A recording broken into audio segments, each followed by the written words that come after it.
Bonjour, donc bienvenue pour une nouvelle vidéo du 8 avril 2018. Ça faisait un petit moment qu'on n'avait pas fait de vidéo pour des raisons diverses, mais cette fois-ci nous sommes repartis. Donc avec, si tu peux nous donner le titre. Alors c'est Yogi Bâtard. Le thème c'est la circoncision, les supplices et autres sévices. Bon alors il faut s'accrocher un peu, donc j'ai de cette belle pagode, j'ai extrait ces trois pierres, donc vous les regardez. Et le fond du sujet, c'est la dégénérescence d'un thème. On y reviendra.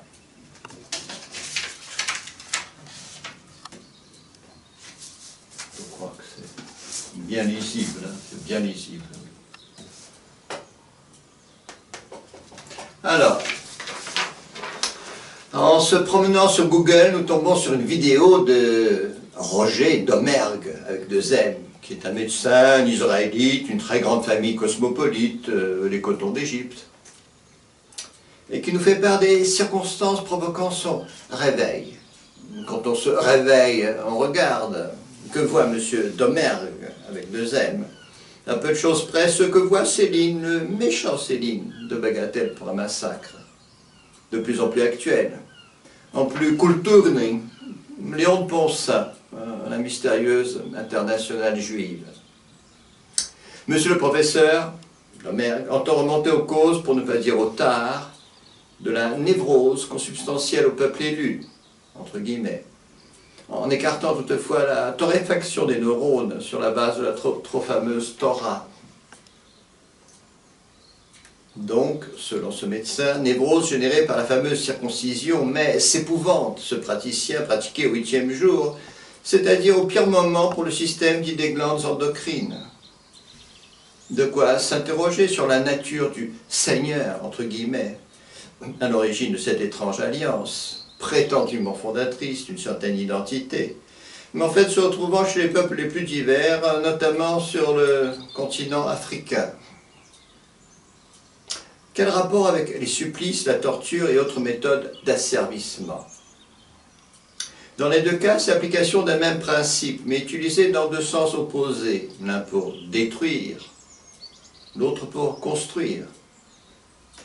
Ce que l'on veut détruire dans les supplices, chez le rebelle ou l'ennemi, c'est sa capacité, sa force, sa vertu, au sens renaissance.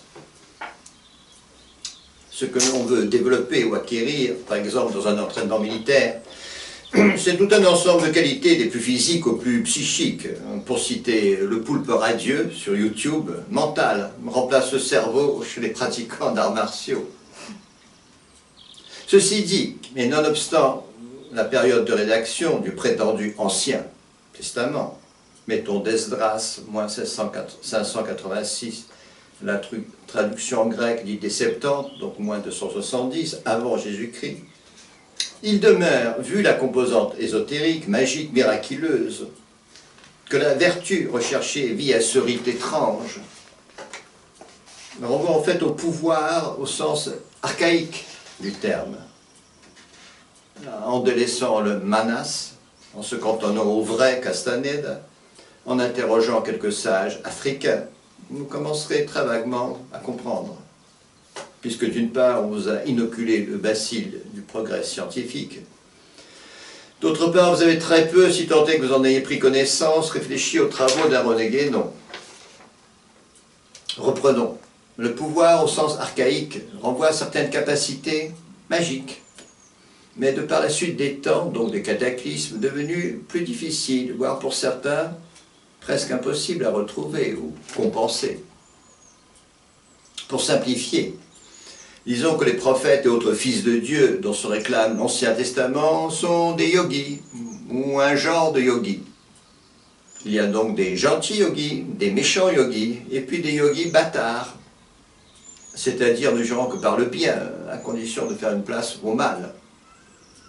D'où toute une série de moyens habiles pour causer tibétain, de la circoncision au bonsaï, qui t'en inspire les initiés de l'industrie alimentaire. Sur la circoncision en général, pratiquée par un certain nombre de peuples, et l'excision en particulier, il y a une remarquable, même plusieurs vidéos d'un sage africain qui souligne les dérives, pour ne pas dire les délires sémitiques. Donc le sage africain.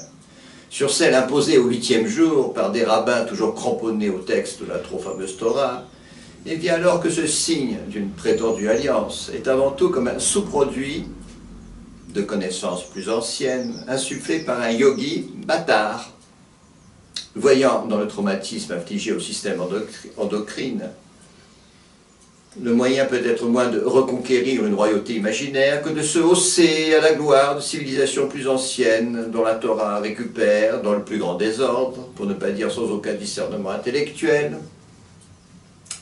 la plupart des mythes. Les conséquences de cette circoncision étant brillamment analysées par le professeur Domergue avec 2 M, hyperactivité intellectuelle, c'est-à-dire analytique, incapacité à la synthèse, etc. Propension, une fois détaché du judaïsme, à enfanter toutes sortes d'idéologies, à les appliquer dans un délire de sadisme et d'abstraction. Je ne sais pas si tu vois ça. Je peux zoomer.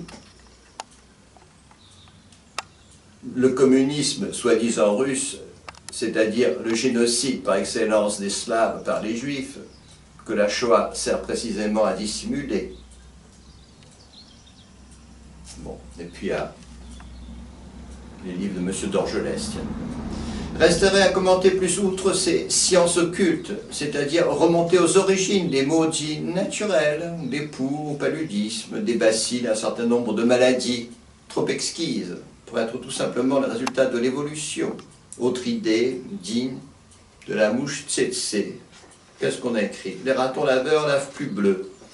Donc c'était du 6 avril, et puis bon, l'hiver. 6 février. Sur le dos, donc 11 avril. Bon bref, on arrive en 11 avril. Non, on est le 8 avril aujourd'hui. 8 avril, enfin je sais pas. Un avril quelconque. C'était un texte qui avait été écrit en février. Voilà. Février, et nous arrivons au mois d'avril. Bon, ça je le plante là, parce que je vais me tromper. Alors on a mis au point quelques questions-réponses. On y va. Donc, question-réponse, donc Yogi Bhattacharya, circoncision, supplice et autres sévices. Culturé. Au fait, et à propos du néologisme lancé par Vladimir Volkov, tu n'aurais pas par hasard une petite anecdote? Oui, alors culturé, n'est-ce pas? Culturé. Donc, si tu l'as là, je l'ai là. Oui, très bien. De bouger. Je mets un peu plus grand parce que sinon... Voilà. Ah oui, alors ça se passe un peu avant 68, dans le foyer tenu par des jésuites, à l'usage des enfants et adolescents d'origine slave et assimilés. Des jésuites de rite byzantin? Oui, oui, ça plairait beaucoup aux brigands, ça, des jésuites de rite byzantin. Excuse-moi, je t'ai interrompu. Alors voilà, il y a 2 jeunes gens, on va les appeler M et Z, qui discutent des pensionnaires à retenir pour une petite fête avec les filles de Saint-Olga. Z propose un tel, un futur ingénieur nucléaire. M dit qu'il est idiot. Z, oui, mais il est décoratif. De fil en aiguille, on en arrive à parler de la France. Alors bon, Mitterrand, pastis, pétanque et Poulidor. Hein, et de sa classe politique. Z négligent, tous ces culturés. M rectifie, tu veux dire cultiver. Z, j'ai bien compris qu'ils savent lire et écrire, mais je n'appelle pas ça cultiver. Voilà. Oui, alors en fait, à propos de culture, tu cites Léon de Poncin, la mystérieuse internationale juive. Oui, alors, on l'a pas trouvé, je n'ai pas trouvé, il y avait l'international de l'or et l'international du sang. Alors, Léon de Poncin a été récemment découvert par Soral. Alors, on va actualiser. Donc, j'ai parlé du communisme, mais actualiser, excusez-moi, mais il y a ça. Je vais rapprocher, si tu permets, un petit peu. Oui. La paix indésirable. La paix indésirable, c'est actualiser. Et si on veut toujours actualiser, donc la porte des étoiles.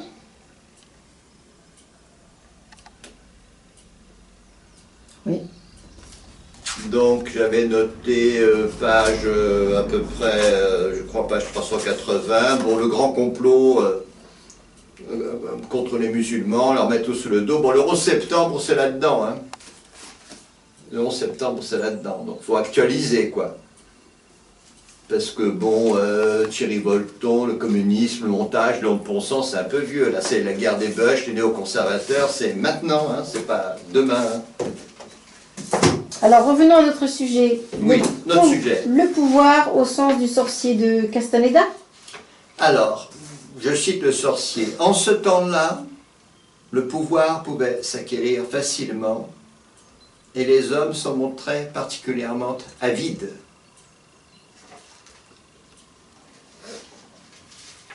Et de nos jours, alors?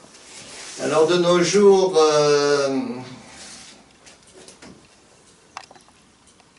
alors ça, c'est l'oiseau sorcier, qui est passionnant, que je suis en train de relire en ce moment. Oui. C'est bon. oui, vous avez aussi dans Chez Monsieur, c'est peut-être pas ce livre, une récupération d'un passage qui a été mis dans Les Visiteurs, mais qui a été mis sur le dos des chevaliers médiévaux, alors que, bon, bref. Alors, donc, et ça rejoint le commentaire de Conessa, vous savez Conessa, Monsieur Conessa, un très grand connaisseur notamment de la stratégie saoudienne, et qui disait que les sorciers ont vaincu le marxisme. Et pour les gens qui aiment le théâtre, il y a l'Empereur Jones de O'Neill, ça change de Molière, donc je vous recommande l'Empereur Jones. Alors, sur cette notion de yogi bâtard, est-ce que tu peux nous dire un peu plus? Alors, yogi bâtard, alors là on s'approche de notre sujet. Est-ce que tu veux que j'approche mon sujet, Anne-Marie? Non, non, c'était pas nécessaire. Voilà. Non, c'était calculé par rapport à la caméra. Bon, c'est pas très utile, c'est bon. Voilà. Alors, mon sujet c'est là. Hein. Alors, je vais me rapprocher. Chacun sait que la grande affaire dans l'ère culturelle de l'hindouisme est de transmuter l'énergie séminale en énergie spirituelle. C'est une idée qu'on retrouve dans le célibat des prêtres catholiques, cela va sans dire chez les moines, voire les templiers, à peine un degré en dessous des macérations jésuitiques. Bien, mais tes yogi bâtards, pour un lecteur de René Guénon, les contre-initiés procèdent bien à partir d'une certaine connaissance des principes. Voilà. Alors disons que l'idée est ici la même qu'en acupuncture, sauf qu'au départ l'aiguille procède de la volonté au sens du sorcier. Peux-tu nous proposer une traduction un peu plus monothéiste? Alors très abstraitement, l'aiguille est d'ordre spirituel et les méridiens ou nadis de la forme subtile. Donc les fibres de lumière du sorcier. Voilà, elles sont d'ordre psychique. Voilà, je traduis quoi. Donc si les chats et nos abonnés te suivent bien, l'idée est de dissoudre ou provoquer l'explosion et enfin la transmutation d'un conglomérat. C'est cela, exactement. D'où ces fameux moyens habiles, entre guillemets, pour causer tibétain. Tu peux nous donner un exemple? Oui, alors bon, ça dégénère vite. Alors pour réveiller la Kundalini, il faut se faire enculer, n'est-ce pas, par un initié si possible. Au tantrisme? Ou au soufisme, on ne veut pas être méchant, mais il faut voir comment certains entendent la voix droite dans la Fatiha. Aïe, ça fait beaucoup d'éveillés. Soyons clairs, la sodomie, c'est la nourriture du diable. Au fait, cette circoncision au 8e jour. Alors, ça devient intéressant, parce qu'on est là pour élever le débat, n'est-ce pas? Mais il y a ici deux idées. La première envoie aux racines russes. Alors, en russe, regardez, j'ai les os, donc c'est J-L-Z, c'est le fer, et j'ai les A, ce sont les glandes. Donc le fer est comme le maître du système endocrine. Alors, on retrouve cette racine LZ en hébreu, Barzel. Barzel, B-R-Z-L. Vous nous excusez de la forme des lettres en hébreu, mais on sait de quoi on parle, contrairement à M. Attali et compagnie, quoi. Donc, il s'agit de ça. Et donc, il s'agit de voilà, le grain de Sénévé, donc les 7 sceaux. Donc ça, c'est le système islamique, avec les lettres, quoi. le B, le N archaïque, etc. Ça, c'est le système séphirotique qui est entièrement de travers, c'est normal.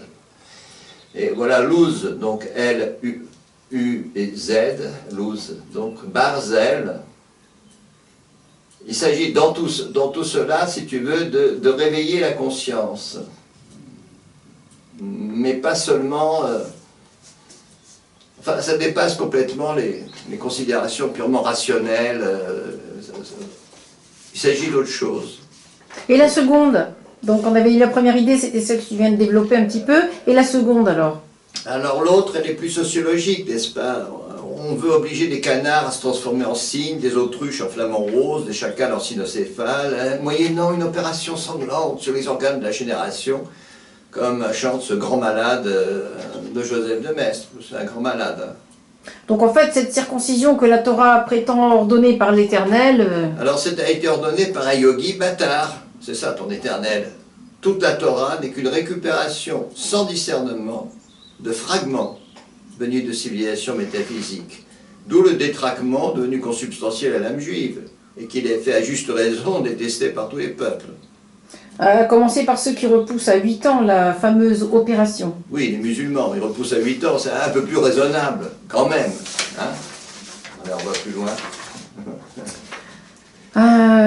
Oui, petite conclusion quoi. En fait, opération sous faux drapeau, puisque l'Éternel, ayant par définition la vision des cycles, bah, il n'a nul besoin de ces moyens venus tout droit de Babylone. Oui, et qu'il faut du juif un névropathe doublé d'un idéologue halluciné. Bon, à contrario, Saint Paul, la fameuse vision de la nappe, tue et mange. Bon, vous ne connaissez pas Saint Paul, ben vous consultez la vision de la nappe.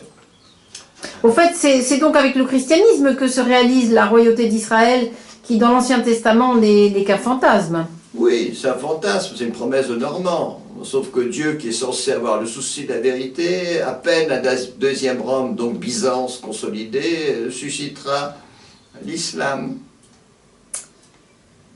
Et comme Dieu est juste, accompagnera les Mongols. Ça Oui. commence à faire beaucoup pour un Dieu bon et ami des hommes. Oui, parce que bon, l'islam s'étant précipité en Inde pour massacrer tous les bouddhistes, comme Dieu est bon, il est juste et tout ça, bon ben voilà, il y a les Mongols. Disons que Dieu est transcendant, quoi. À défaut d'être vrai, parce qu'être vrai, c'est une catégorie toute humaine. C'est humain, être vrai. Donc voilà, on a descendu ça à une vitesse cataclysmique. C'est agréable ou c'est désagréable, ce dont on s'en fout. Donc voilà, le grain de CNB, il est là. Alors au départ, c'est la pierre noire de la Mecque, elle est là. Attends, je vais revenir sur ton image, si tu permets. J'étais partie voir le voyageur. Donc ça, c'est le trait du point, quoi. Donc Ratanout, donc voilà Voilà. Voilà, la pierre noire, elle est là. Quand elle se réveille, donc c'est le Noun. Quand elle se réveille, elle devient vert, l'œuvre au vert, si tu veux. Quand elle acquiert de la force, c'est rouge. Et quand elle arrive quand même, c'est blanc. Donc si tu veux, ça c'est les 3 degrés d'éveil de la pierre. Tu peux lever un peu plus la main? Mettre un petit peu plus haut. Oui, voilà, que je puisse capter la main aussi. Donc 3 couleurs qui peuvent exprimer beaucoup de choses. Donc tout ce sur quoi vous disputez, vous arrachez la tête, vous prétendez, vous ourdissez, vous tout ça, ces choses se comprennent à partir des sommets. Les sommets sont d'ordre ésotérique. Et à ce niveau, les prétentions des uns à j'ai la vérité, bon, tu n'as rien du tout, quoi. Donc voilà, on l'a descendu très vite, on remet ça dans cette merveilleuse pagode, voilà, dans la pagode il y a des tas de trésors, tiens voilà la Kundalini elle est là, tu vois comme elle est féroce.